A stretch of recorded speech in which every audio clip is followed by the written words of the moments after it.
Welcome to Ambedkar academy. நம்ம இன்னைக்கு லோக்பால் பற்றி சில விஷயங்கள் தெரிஞ்சுக்கலாம். லோக்பாலின் தலைவர் மற்றும் உறுப்பினர்கள் ஒரு தேர்வு குழுவினரால் தெரிவு செய்யப்படுகின்றனர். 50% குறையாமல் எஸ்சி, எஸ்டி, ஓபிசி, சிறுபான்மையினர் மற்றும் பெண்கள் ஆகியோர் பரிசீலனை குழுவில் இடம்பெறுதல் வேண்டும். பதவிக்காலம் 5 ஆண்டுகள் அல்லது 70 வயது வரை இருக்கும்.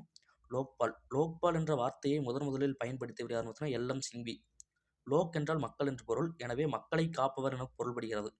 லோக்பால் மசோதா மக்களவையில் 1968 தாக்கல் செய்யப்பட்டது. தாக்கல் செய்தவர் வழக்கறிஞர் சாந்தி பூஷன். ஸ்வீடன் நாட்டிலிருந்து தெரிவிக்கப்பட்ட கான்செப்ட் அது.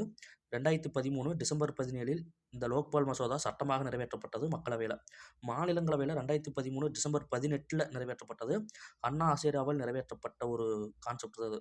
மத்திய அளவில் பிரதமர் உட்பட ஊழல் குற்றங்களை விசாரித்து தண்டனை வழங்குவது தான் அந்த அமைப்பு. இதன் அமைப்பு பொறுத்த வரைக்கும் ஒரு தலைவரும் 8 உறுப்பினரும் இருப்பாங்க. அந்த 8 உறுப்பினர்களில் 4 பேர் நீதித்துறை சார்ந்தவர்களாகவும் 4 பேரில் அதாவது 50% எஸ்சி, எஸ்டி, ஓபிசி பெண்களாக இருக்கணும். இந்த லோக்பால் முதல் தலைவர் யார் பார்த்தோன்னா பினாகி சந்தர் கோஷ். தற்போதைய தலைவர் யார் பார்த்தோன்னா நம்ம அஜய் மணிகா கன்விகர். இவர்கள் குடியரசுத் தலைவரால் பதவி பிரமாணம் செய்து வைக்கப்படுகிறார்கள்.